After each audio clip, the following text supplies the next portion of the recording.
Þá komið að 4. lið að dagskrá, reglur niðurgreiðslu á daggæslu í heimahúsum, endurskoðun, og til máls tekur bæjarfulltrúi Ingibjörg Isaksen. Forseti, ágætu bæjarfulltrúar. Reglurnar voru teknar fyrir í fræðsluráði 16. nóvember og síðan í bæjarráði 27. nóvember. Þetta eru endurskoðaðar reglur niðurgreiðslu á daggæslu í heimahúsum.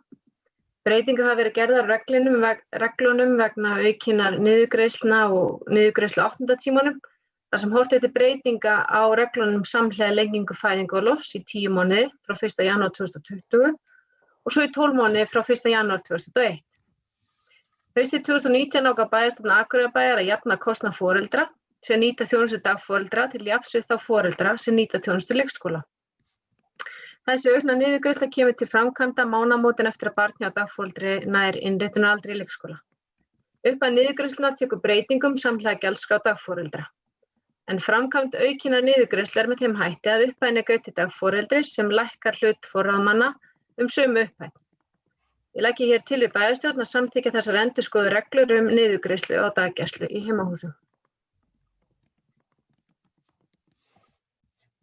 Það hefur bæjarfulltrúi Ingibjörg Isaksen lokið máli sínu, orðið er laust þennan lið.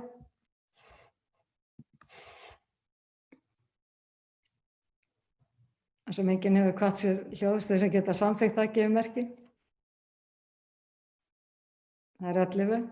Og takk fyrir það, þá ætla ég að vinda mér aftur í annan lið á dagskrá og bera hann upp til samþykktar, það er að segja fjárhagsáætlun, og svo til seinni umræðu í bæjarstjórn.